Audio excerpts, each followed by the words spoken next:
Welcome, everybody, to another episode of the Good Deeds Note Investing Podcast. I am your co-host, Jamie Bateman, joined as usual by Chris Seveney. And today we also have a special guest, Steven Burke, who is newer to the note scene. How are you guys doing today? Chris, how are you? Good. Yeah, that's not what you were just telling me. But offline. Well, of course I'm going to say good on the episode, but as I mentioned, if I carried firearms, my clips would be empty today. But yeah, today's been a challenging day. I feel like I've been bit by a vampire in both arms, and it's been one of those days. But it's Friday. Yeah, there you go. Looking forward to the weekend. Steven, how are you doing? I'm doing very well. I got a half day at my regular job today, so taking the afternoon to be here. Nice. And how much, for those listening, how much notice did we give you for this? Roughly 5 minutes notice. And not even just 5 minutes that we were going to schedule it today, but that we were ever going to have you on the podcast. Yeah, you texted me, you want to be on the podcast? And I said, sure. How about after the first deal? And you texted back, you're like, how about now? And I was going to text back like right now or before the first deal now. And then I got a call. So, and here we are. So funny story is, so people listening, Jamie and I were going to do our 2021 predictions for this year. Jamie this morning texted me and was like, can you be ready for this afternoon? So I rattle off 3 of them or whatever. And then we get here and Jamie's like, I don't have any. And Jamie, as I mentioned, typically comes prepared like he's giving an inauguration speech. And he asked me, he's like, what about having Steven on? I'm like, sure. And he's like, what? I'm like, right now. He goes, what? He did the same thing you did, Steven. Like, now? I'm like, sure. Ask me what's going on. We adapt. Exactly. So for those who don't know, which is most people, Steven's been helping me out at Labrador Lending and over the last, 3 months or so, Steven? Something like that? Yep, about 3 months. Yeah, so kind of doing, wearing a lot of different hats. My wife has been less involved since we have, she's essentially a homeschooler right now with my son, but Steven's been taking on a lot of the asset management, doing CFD conversions, automating a lot of our systems through Podio and otherwise. And you were about to buy your first, you're closing in on your first deal at some point here shortly, right? Yep. Yeah. Submitted 2 offers so far, but neither one of them have kind of panned out. So Still searching for the first one. You bought, yeah. Can I just mention one thing? Because in past episodes, you and I talked about people helping us and ghosting us. Steven is not that person. I just want people to understand that. So yes. And although I think Steven is doing a fantastic job, part of my perspective could be in that I'm comparing him to that other person. And my expectations were extremely low at that point when I started working with Steven. So no, Steven did not ghost us in any way, shape, or form. He's really responsive. And Steven replaced that unnamed individual. So I just wanted to clarify that. That is a good point. Because we did mention a few times, because I've had people reach out and say, hey, you need help? I know someone ghosted you and stuff. So yeah, I just wanted to, not pin you to that person, Steven. Yeah. At this point, if you ghost us, I think the cat will be out of the bag, Steven. So you can't do that. Yep. Yeah, that's a good point. Make it public, right? That's right.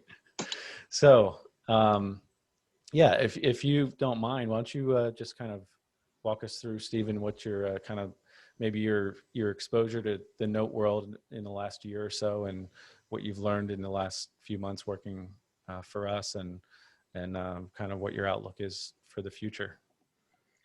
Yeah, sure. So back, I guess I'm relatively new to the workforce in general. I graduated college in 2016. So initially I was just investing in 401ks and kind of doing the passive route and not really taking control. And I just started doing more research around investing in personal finance in general, and just realized that I wanted a little bit more control over my finances and over investing. And so that led me down this whole path of research, all different options, ultimately leading to real estate and notes. So over the past year or so, I've really been doing research and reading books. I've been a part of the Facebook group, The Good Deeds, for some time. Podcasts obviously have been huge for me. And then as far as reaching out to Jamie, actually I had to do it 2 separate times. So I reached out to him really early in the year, probably March or April timeframe. And just at that time, things, with COVID hadn't really escalated. And at that time, Jamie's like, yeah, we don't really need your help right now, but thanks for reaching out. And so I said, okay, whatever. And then my full-time job, I ended up getting laid off for 3 months. So I had the summer off, which was really nice to spend time with family. And then I went back to work, and just out of the blue one day, I was like, well, I wonder if Jamie, if anything's changed. So I sent him a text, and I said, hey, we touched base back in April or whatever it was. And if you have any interest in revisiting the needing help aspect. And at that time, Jamie, I think your wife had just recently transitioned to the homeschooling or to helping your kids at home. So it was actually really good timing. And then I think we had a call even that day to kind of discuss what we were thinking and how we could maybe support each other. So it took us a month or two to iron things out, but yeah, I started coming on board, and I'm not working 20 hours or anything. I mean, it's 10 hours, maybe a week, but I think it's been a great learning experience for myself just to see how an actual note business functions. It's not a book, right? It's real. It's the real deal. I'm getting hands-on experience at the same time, learning for myself. So I think ultimately, go ahead, Jimmy. I was going to say, one thing I want to point out for people is your approach was about trying to add value. So you initially approached me offering to help with due diligence or anything we needed help with, and like you said, the circumstances were that my wife was doing most of that, and at that time we had the unnamed individual also helping us, and I really didn't need help then. But my point is, you're not just approaching me trying to take, and although I am paying you now, your approach was much different than some other people where it's like, what's in it for me?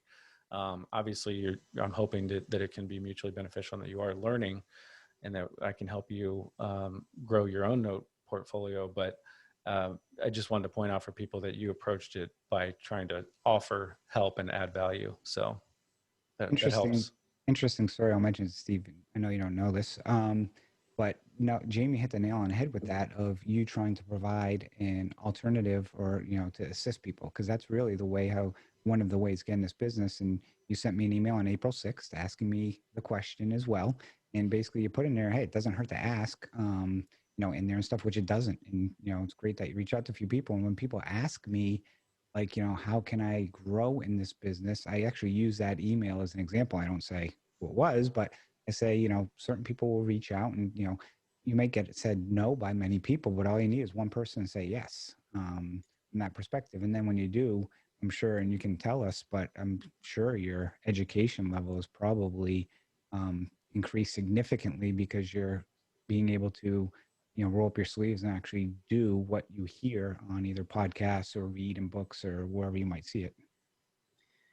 Yeah, that's a great point. And there are trainings that I've been through in the past where, just information training sessions on whatever kind of investing.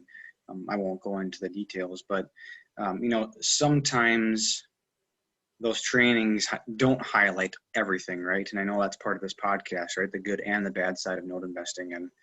And I've been able to see that in more detail, again, being hands-on within and helping Jamie in an actual business, not just going through training examples. So it's been really helpful. And then one more thing I'll add to that is in my W-2 job or my full-time job, I'm not involved in this really industry in any way. I'm actually an engineer. So I don't know, Chris, I think you're an engineer too. So it's just coming from a different industry, even though you're maybe in the real estate industry more than I am. I'm in manufacturing. There's still skills that apply across fields. So, my Excel, I'm very familiar with Excel. I would say relatively detailed. So just think of if you're looking out there looking to help someone and you're not directly related to the field, that doesn't mean you don't have value that you can bring to that individual note investor at all. So just think of maybe things that maybe aren't traditional or even being timely or communicating well with other people. I mean, those are all strengths that you can utilize. Yeah, I would say that's critical, is being responsive. It's not like you need to respond to every text or email within 5 minutes, but, pretty much you're up early working on our stuff for a little bit. And then every evening and you communicate well. So these are things that, like you said, are effective across all industries. So to me, that's a huge factor, is just communicating, being responsive, being organized, and analytical certainly helps, in the note space. So why don't you tell us where you are kind of with your own, learning and looking forward for the next few months? Yeah, so like I said, I recently have submitted 1 or 2 offers, and one of them got accepted, and then some things came up during the initial due diligence or I guess, the post-offer due diligence that I just really wasn't comfortable with the risk that particular, it was a non-performing CFD in this case, had with it. Just partially probably because of lack of experience, right? I haven't been through the process enough to be comfortable with whatever risks might be out there. So this one just had maybe a little too much hair for my initial deal. So right now going forward, I think I'm looking for performing notes mainly. I would say, 30K and under. I'm fairly capital limited as being a new note investor, but I just kind of want some skin in the game. And Jamie, I know we've done a partial together, so I do have some experience with partials, but I think now I'm looking for the first deal for myself. Yeah, makes sense. So you've been, looking at, you mentioned taking some training, and I agree in many instances, especially these weekend warrior courses where they throw so much information at you. It's impossible to grasp everything. And if I do a lot of, webinars and stuff, and research says you only retain, I think, like 20% of what you remember from the day before. And that 20%, how much of it was actually the stuff that was important, but between that and some of the stuff you've been doing, what has been for you kind of the biggest aha in the sense of, wow, this is a lot more complex than I thought it was? And also on the flip side, wow, this isn't rocket science. Actually, it's not as difficult as people make it out to be. Just curious if so far, and again, I know as you grow, it's going to change, but I'm just curious as somebody who's newer to the industry, what are those two things? Yeah, so the first, maybe the one that answerable that's more complex would definitely be insurance. I've been helping Jamie quite a bit on the insurance piece, and being a first-time homeowner, I haven't got a lot of exposure to all the insurance options, and I guess I naively thought that everyone had homeowners insurance, so this whole forced place insurance world is all new to me. You probably thought everyone paid their mortgage too, right? That's a good point. Yeah, that's a good perspective too. But no, I've been helping Jamie a lot with insurance, so I think that there's just so many details that go along with it, and making sure you're on top of everything, and having copies of the homeowner's insurance if applicable. And so that's been more detailed than I would have expected from the outside. And then maybe something that's more simplistic. I don't know. I think, again, I'm an engineer by trade, and I think seeing some of the due diligence aspects of even initial due diligence before the bid and then post bid, I think you can get caught up in due diligence a lot. You can go to the nth degree to figure out if this is exactly the numbers you should bid and whatnot. And I think that's a good excuse for folks like myself to not take action and to just basically die by analysis. There's a term for it that I can't think of off my head right now. Paralysis analysis. Yeah, there you go. Paralysis by analysis. Yeah. So I think there's a lot of opportunity with that in due diligence. And some of these deals that come on PaperStack or even other exchanges are time sensitive, right? If they're priced correctly, you need to be fairly quick in submitting an offer and doing your due diligence. So I would just say, don't make it more complicated than it has to be. It's kind of my takeaway on that. I'll just piggyback on that in a similar fashion. The licensing and regulations and legislation obviously can vary throughout states and even counties. But if I remember correctly, you were concerned about that up front, and rightly so. I'm not trying to brush that off as a legitimate issue, but I think that's another thing that maybe had kind of caused you to slow down a little bit in the beginning, because you were kind of maybe overthinking some of the, do I have to have a debt collector license? Do I have to have a lending license? And if you only pick 2 or 3 states to focus on, that shouldn't be too big of a hurdle, in my opinion. So it can be, though, because you get different feedback from different attorneys, and then you see people on Facebook. Like I saw a post yesterday, if you own a note, you do not need a license, as someone put in a group, and I started laughing. I'm like, of course you do. And then they're like, well, here's who I'm learning from, and I'm like, that's the last. If I was the person teaching, I'd be like pissed, because you're telling somebody you don't need a license as a note holder. What state was that in? Anywhere. Oh, anywhere. All 50 states. Okay. So I posted the one in Georgia. I'm like, well, here's just one example. Here you go. Mm-hmm. And then Matt Kelly and a bunch of other people, and even Kevin from Madison chimed in and was like, you probably should really speak to an attorney and not just somebody training you. Right. Yeah. So, so yeah, and one of the things like you mentioned too about the analysis paralysis, like, so I, lately have helped some people with some looking at numbers and stuff, and like, okay, I'm going to bid 13,000 on this. I'm like, okay, what if they counter at 14? And all of a sudden, then they get paralysis analysis again because it's like, oh my God, like, what should I do? And I'm like, there's no finite no. Sometimes you may feel it and say like, yeah, I'll pay 14 for that one. Other times you're like, you know what? I thought I was stretching it at 13. I'm not. I mean, I had two recently that, one of them, I think I bid 20. It came back at 24. And then another one I bid at like 19. They came back at 20,500. And the one that was 20,500, I was like, you know what? I'm stretching that one, I think. The one at 24, I'm like, I can still make the numbers work. It's, the risk level increases a little bit, but in the same token, I still think it's a good deal at that price point. So, I think that's kind of the fluidity, for people as you continue to put more bids in, which I was going to ask, how many bids have you put in so far since, you started? I would say total probably only 4 so Okay. far. And then, like I said, that one got accepted at the price. So, And have you been looking at PaperStack and other online sources, trying to network? What's your criteria, or where have you been trying to source? yeah, so the first would be other note holders. So I have reached out to a few folks that have, through the Facebook group mainly, have said that they might have some notes available. So I've gone that route. Obviously, PaperStack is something that I look at. And just recently, last week, I was looking at Notes Direct through their assets. So I am on a couple tapes that get emailed out as well. So kind of a couple different sources. I've probably told you that I've got performing loans coming out, and that's probably 3 months ago, and I still haven't put a tape out yet. They've just been, it's like one thing after the other. But the problem is, I'm just speaking for myself.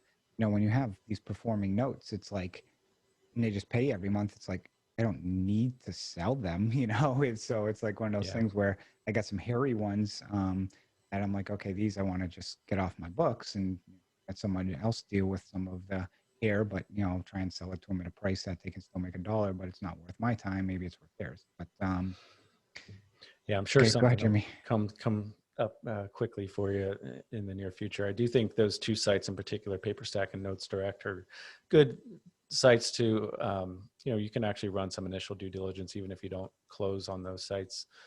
But I've said before, but I think I've underestimated, other note holders and other investors as a really quality source.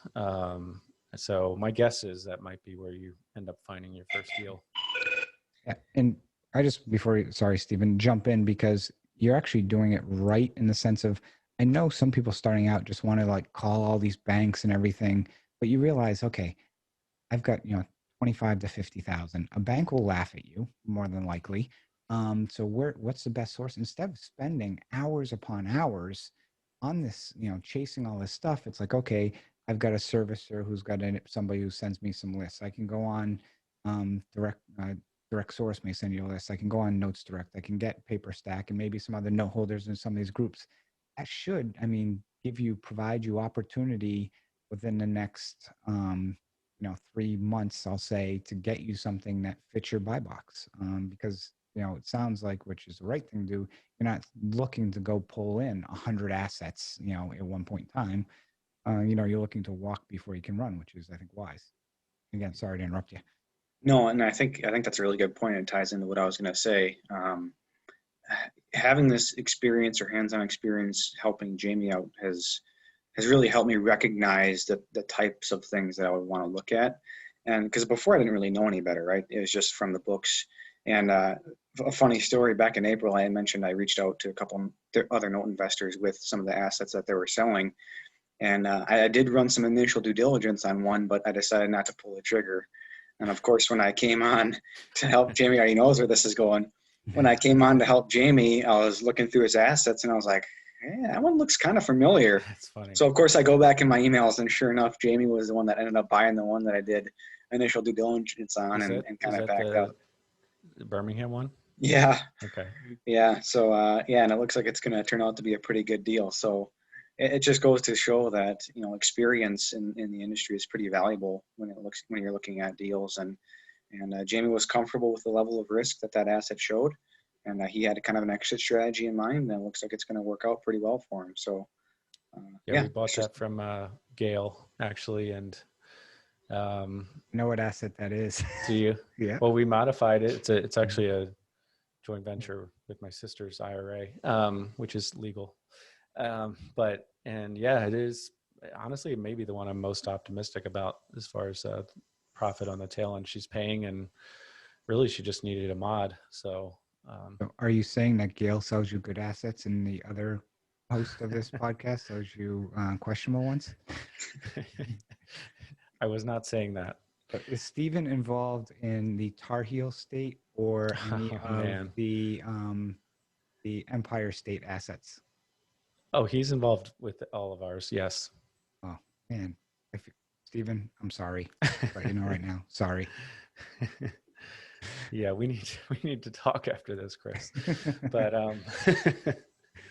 yeah, I don't know what's going on with the Tar Heel State one, but I gave her till January 1st to fully reinstate, which is only $2,300. I know that's a lot for some people in certain circumstances, but otherwise we're just going to have to go forward with the forfeiture. So we talked briefly, Steven, bidding, a little bit about due diligence. Have you, as well as helping Jamie, are you involved with kind of some of the day-to-day management or seeing some of the servicer stuff that comes back as well, and or some of the attorney emails or correspondence? And just curious, get your reaction to quality of attorneys, quality of servicers, kind of that perspective. Yeah, so I've had, I would say, a decent amount of interaction with all the servicers that Jamie uses.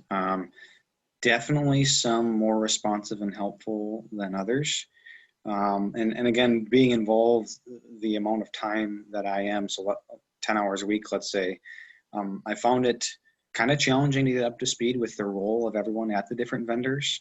So that's taken me a little bit of time to adjust to. But yeah, there's definitely some different levels of service, right? And the portals are sometimes very different. And so it's just been a whole learning curve for me to understand what information's out there, how can we get it.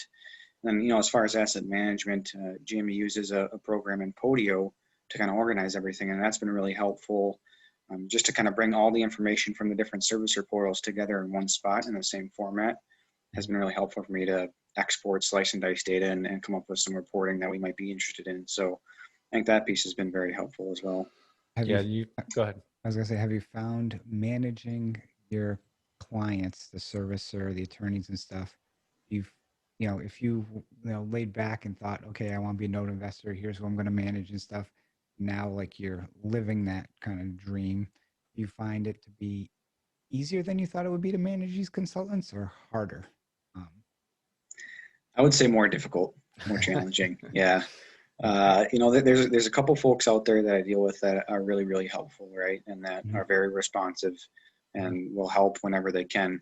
But I don't know what names we can or can't use, so I'll stay away from it. But just you send to these request emails, and it's just like weeks go by with nothing. So I guess this might be a surprising point about being in the business is it requires a lot more follow-up than I thought, right? It's not you just send one email and then you wait for a month and they'll get back to you. It's if you don't hear maybe back in a week or even a few days, you better keep following up until someone responds. So I found that piece surprising, just because that's not something I'm used to maybe in my full-time job. So for everyone listening, if you don't listen to anything else about this entire episode, rewind and listen to the last 30 seconds of what Steven just said, because that is your experience. Every single investor has that experience. Just because somebody has a certain title or has been in a business for a certain period of time does not mean they have, I'll say, some professional response rate that is something you think was quick. Also remember that you may be a very small person compared to somebody who they're doing 50 loans for. It is constant chasing. And one of the things that we could talk days about is having systems in place, which people know I'm a systems guy. to make sure you're tracking that when you send that email, to make sure, oh, did I ever get a response on this? You want to get a demand letter out the door and you need a payoff, you send it to the attorney, and also, you send it to the servicer, and it's an adjustable rate loan, and then they, take 2 weeks to get it to you, and it's like, did I get it? Did I not get it? So please, hit rewind back 3 minutes, because I just spoke for 2 minutes because I like to talk, and listen to that again, because I think that is the most important thing anyone could take out of this episode. Yeah, I agree. Yeah, it's a lot of follow up, a lot of. I told my wife the other day, yeah, I just bug people. I mean, it's fine. I don't care. I'm kind of relentless like that, and until I get an answer. And yeah, I totally get it. I'm not a big, I'm a small fish in a big pond, but eventually they're going to want me to go away, and they'll, and I'm trying to be polite about it, but you can't just assume that attorneys or anybody else is just going to, have your project front and center. So Jamie, I'll ask you this question and kind of be education to see what you say and I say. So kind of hear Steven hear this. You send an attorney an email. What is how much time do you give them before if you don't hear from them, do you hit the button again to say, hey, just checking on status? I'm pretty impatient. It depends on the attorney. I hate to cop out, but I would say a couple days max. Because I figure if they're not responding at least with something saying, I got it, I'm working on it, that's all I want to hear. I don't need to know it's complete, but honestly, 48 hours is enough. If it goes past that, then they're probably, I'm too low in their queue at that point. So, do you know anyone more impatient than me? I don't know. No. I mean, I send you a lot of emails too, so. Yeah, you're impatient. You're actually probably more impatient than I am. So yeah, I do 3 days, typically 2 to 3 days. So if I send something on Monday, I'm typically checking either Wednesday afternoon, Thursday morning. Certain things is more of a weekly basis, but like if I send somebody, hey, can I get a demand letter out the door? Because the thing people gotta realize with attorneys too is they may be in court that day or, for a while. So they might not be responsive and so forth. So, and I say that because you need to manage these people, but you also can't like be waiting outside your door, looking in the windows like, okay, when are you going to do this for me type thing. There's that happy medium of you don't want to be a pain in their ass, right? Because then actually things will take a lot longer. True. Jamie, Steven, you've been in the full-time world for a few years, but Jamie's been in pretty much as long as I have. Those people who are really pains in the asses, sometimes you're like, you know what, you see the email, it's like, I'll get to it whenever I get to it, because they're just such a pain in the ass. And people who say they don't do that, you shouldn't, but let's be honest, we're all humans and we do it. So I see Steven laughing. Yep. There's a couple of people out there. Yeah. Well, you start to learn how people respond to, like, just I'll throw Erin Quinn under the bus. I might send her an email and then she'll send me a text or a Facebook message, so it doesn't mean she hasn't read my email if she doesn't respond through email. So everybody has their different ways of operating. You start to learn, okay, give this person some more time because they will get back to me. This person, if they don't respond in 2 days, I need to kind of poke them again. But it is a lot of work. I mean, I've said before, I think, this business, and I'm not the one who came up with this by any means, but it boils down to sourcing deals and then managing the assets and sourcing money. So the asset management is a piece that people overlook, before they get into the note space. And then it's like, wait a minute, I actually have to run this like a business. So yeah, Steven's been a huge help there. So anything else, Steven, that you can think of that for like someone who's even newer than you, that would benefit them from what you've learned in the last few months? Again, I would just say you can only learn so much by books, right? And I know I've said this before, and the research is great, but at some point, I think now being in the position I am, it is very valuable to see the inside or to actually help a note investor. So my biggest suggestion would be to try and find someone out there who needs some sort of help that you can assist with, just to see if it's even up your alley, right? Because reading a book, again, everything is going to sound pretty good coming from a book. You don't necessarily see the ins and outs. Like Jamie said, you don't see the details of the asset management. And so, like I said, I've done quite a bit of research just on investing in personal finance to begin with. And without having hands-on experience, it's hard to say that, yeah, I actually want to do that as a side business, So it's given me the information that I have or that I need to be able to say, yeah, I'm still interested in pursuing this as a side business and maybe even scaling up to eventually do it full time. So I would just say try and take action and get hands-on experience to see if it's even something you want to do. Steven's going to quit his job before I quit mine. I don't know about that. No, I'm kidding. You're a federal contractor. Come on. So Steven, I have a question for you. I'm trying to think of the way to phrase this so I'll get myself in trouble. So, you mentioned books and seminars and so forth. For the people who may, tell people, hey, you can go make $100,000 in your first year in note investing, whether you have no other people's money, 20,000, 50,000 of your own money. What do you think the odds of that actually occurring would be? I would say very slim.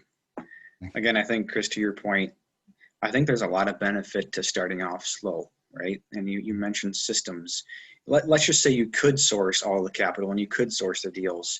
You're not going to be able to manage all of that volume and inventory. I mean, it's just not, I would say it's not feasible. So I think there's a lot of benefit to starting off with your own money, starting slow, learning, again, the business and what it takes and building these systems up from there.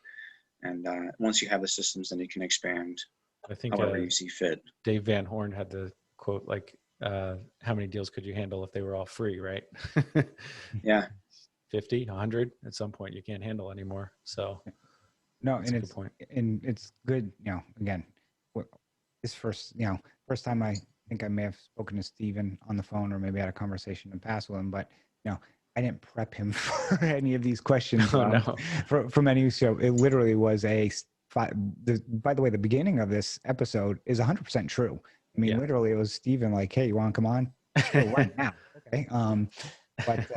No, I think because what happens sometimes is people get excited, especially when you hear people, talk about all the successes and everything on the weekend, and you get all ramped up and you're going to send all those emails out on Monday and start raising all this money and all this other stuff because you're just jacked. It's like, back in college, I remember you go drinking, with people I went to school with, and we said we were going to do all these stupid, ridiculous things. And then all of a sudden, like, you sober up and realize, like, okay, yeah, right. No, it's kind of like that high you get, and so forth. But, some people, and again, it's not that it can't be done, but the odds are very low. So people shouldn't be making significant life decisions based off of something that, is such a high risk that is from somebody who they're paying money to basically show them something. So that's, they're just something to be aware of.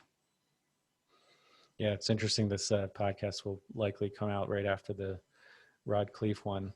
I'm guessing from yesterday. I did the interview yesterday, but he is really motivational and really inspiring. So I don't want to put that down in any way, but you do have to balance kind of the reality of it can be challenging, and he certainly had a lot of losses as well. So you got to be careful. You need that why and that drive and that passion, but you also have to be careful. So you need to walk before you can run. Mm-hmm. I mean, you can have, motivation, everything, and, inspiration is awesome. I mean, it's completely awesome to have, and that's, everyone should have it. Thing is, though, you need direction. You need a plan. You just, you can't put blinders on and just start running and, hope that you don't hit something. When you do, bounce off it and keep going. It's much easier and it's a lot less painful, if you can walk and see where you're going. So, Chris, do you want to pivot real quickly and finish with your top 3 predictions for the next year, or do you want to wait? No, we'll wait. Okay. So I want to, as we wrap up, one is we kind of, did we do a, no, we didn't do a trials and tribulations? So, why don't we start with where Steven, can do some, actually, let's have Steven do trial and tribulation, just something over the past week. that you've been involved with, and it doesn't have to be note investing, but something that's kind of been like eye-opening or a unique experience, or whatever it may be.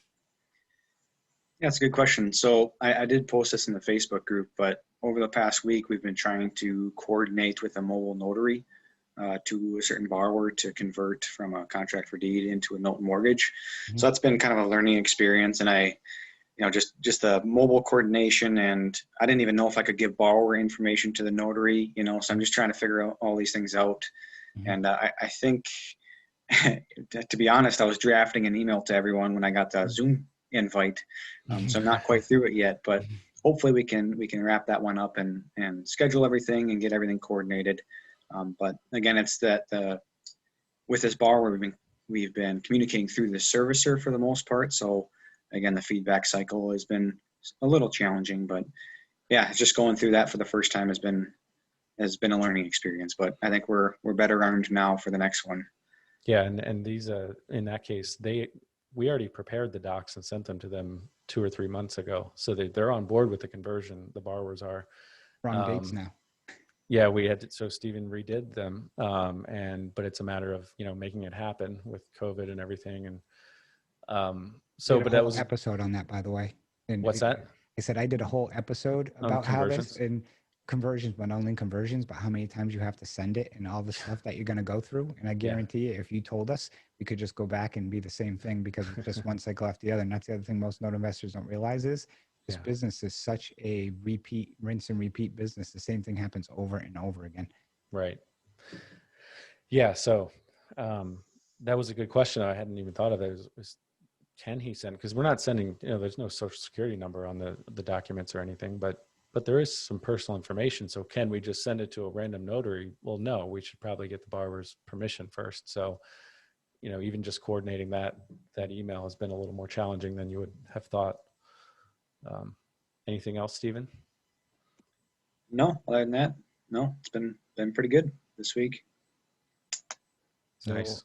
I guess I've grown a little bit. I had an issue recently with a certain company I was using, and I tend to get extremely fired up, and sometimes I cut off my nose to spite my face, and I've tried to get enough plastic surgery to put everything back in place, but actually work to a resolution with on an issue that I don't think either party really won. So that's how kind of it was a fair settlement where both sides kind of think they kind of got the short end of the stick. But it was actually good, and actually had a follow-up call with them on, what went wrong and almost like how to fix it. So, because it's somebody who I like them and would continue probably to still work with them, but it's something that, we just had to work through some things, which we worked through. And in the past, I would have basically probably, sworn at him, screamed at him, basically, went, nuts on them, which I didn't. I was calmed down, actually, kind of took it out on somebody else, but that's okay. So sometimes it feels good just to type an email and never send it. As they say, when you're upset, you never hit send on an email. You let it sit for like 6 hours. But no, I mean, it's just one of those things is in business is, you learn that this is a small business. So you try not to cut people out of the industry. So that's good. And I did get 2 payoffs this week, so that's nice as well. So Nice. Yeah. Jamie, note and bolt. Steven's whole episode was a note and bolt, I think. Mm-hmm. So we're not gonna basically ask him for anything. But what's your note and bolt for the week? My note and bolt is that the note industry is very small. So if you are tempted to be dishonest, don't. I'm not going to get into too many specifics, but had bid on an asset and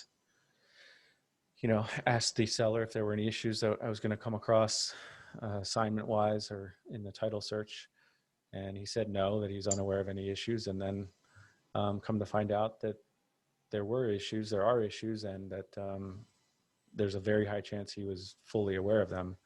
So it's always good to ask other note investors about someone's reputation and whether they've worked with that person before. But really my note and bold is to be honest, first and foremost, because you just should. But secondly, because the note space is really small. And I know we've mentioned it before, but it was kind of front and center for me this week when it looks like, I've been working with somebody that kind of maybe tried to hide something from me. So that's my note and bolt. Yeah. I was going to tag along with that. Actually, came back to me. So kind of, and that just goes back to, again, like Steven mentioned, and we kind of touched upon earlier, is trying to build relationships with a few sellers, not trying to just get from everyone. It's you build a relationship with a few, then you don't have to deal with that stuff, and then you're not out $500 for due diligence and all these other things. It's important. I mean, I've got a pool right now that I've got, I'd say, 8 to 10,000 in due diligence in, and unfortunately, there was a lot of assets on the tape that, basically had values that were way off. Some of them were seconds when they should have been first. And somebody bought from all the time. And, it's kind of a little heartache for both of us right now because he's like, I'm being told I got to put this back out on the street because so many have fallen off. And I'm like, I hear you, but in the same token, some of the data was wrong and I'm out about $8,000. So can we at least close on, 20 of them that I've already got, kind of numbers on? Of course, 20 are the good ones, of course, and the other ones. So, but it's also trying to work that happy medium. So when you have built that relationship, you'll typically come to resolve. Whereas if it's a one-time thing, person's like, I don't know who you are, screw you. Mm-hmm. My note and bolt is, I'm going to go back in time, but kind of talking about systems. This used to be the biggest thing that I always used to yell at Gail for. And Gail would use a Gmail, a Hotmail, text me, Facebook, so many different ways to reach someone. I would strongly recommend you go out and get, a URL, just pick something. Nobody's ever going to be like, buy or sell you a note based on your name. Pick something and get a URL with that address. Because here's the other thing that I find is people who use Gmail, 90% of email from investors goes into your promotions or other tab and you never see them. So even if you white label the email or whatever, it still goes into that promotions tab or the other tabs and you don't know it's there. So I would strongly, highly recommend you go out and just get a URL that doesn't have all those, other places it can go hide.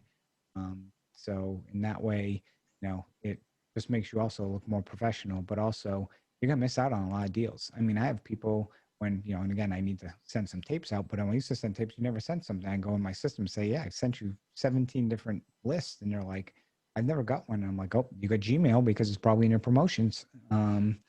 So just, I use G Suite and so forth. And I have a personal Gmail account. So it's not, I'm knocking Gmail or any of these providers. It's a fact that the way they separate email, it's important that you want to make sure that you get all your email. So that's my little note and bolt for today. Yeah, I agree with that for sure. And I think it also just helps you get in the right mindset too. If you're not if you want to run this like a business, take, what is it? I think it cost me like 12 or $15 a month for that. Something like that, to have the @labradorlending.com. It's not that big of a deal. Yeah.